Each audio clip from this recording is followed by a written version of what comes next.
C'est vrai qu'on a un merveilleux outil. On est au cœur du Marais, au cœur de Paris, et on dispose de 2 salles d'exposition, une salle de spectacle de 100 places, hein, très bien équipée, et puis une magnifique librairie aussi spécialisée sur le design, l'architecture, les arts visuels.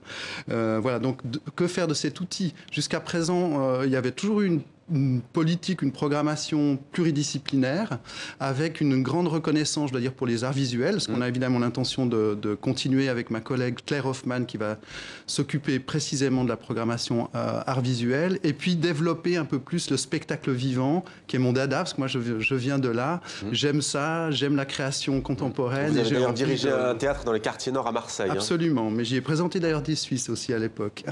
Et voilà, des Suisses, et vous avez aussi œuvré en Allemagne pour la culture française, à Berlin notamment. Oui. Alors, qu'est-ce qui caractérise, c'est pas évident comme question, mais si vous pouviez nous dresser un portrait de ces jeunes artistes suisses, quel est-il?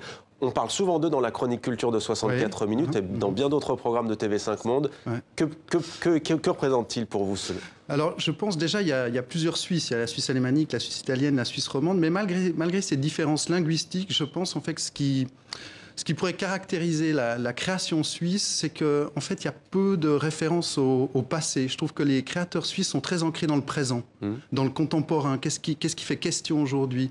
Ils se questionnent beaucoup sur le monde. En effet, la Suisse, c'est petit et il y a besoin, pour tout citoyen suisse d'ailleurs, d'aller voir un peu ailleurs, de porter s'ouvrir. Et c'est particulièrement vrai pour les artistes, qu'on retrouve un peu partout dans le monde. Les artistes, eux, n'ont pas attendu que la Suisse adhère ou pas à l'Europe. Ils sont mondialisés, les artistes suisses. Et donc, je trouve très intéressant cet ancrage vraiment dans le présent, dans le contemporain des artistes suisses. Et c'est ça que j'ai envie de montrer à Paris. Et vous avez envie de les montrer à Paris, mais ce n'est pas toujours facile. C'est quoi la difficulté de percer sur le marché culturel français et parisien notamment? Très difficile, parce que déjà, on a la chance en France d'avoir un pays extrêmement bien doté en infrastructures culturelles. Je dirais qu'entre la France et l'Allemagne, on a quand même les 2 pays où le marché est le plus important, donc aussi le plus concurrentiel.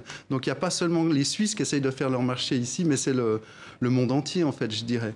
On a beaucoup de chance, on ne valorise pas assez en France notre culture et nos infrastructures. Donc c'est concurrentiel, mais c'est un marché sain. Il faut montrer des choses originales, des artistes dont on pense que l'originalité, la pertinence, le sérieux du travail. Je trouve que dans le travail des Suisses, il y a toujours le sérieux et en même temps l'autodérision.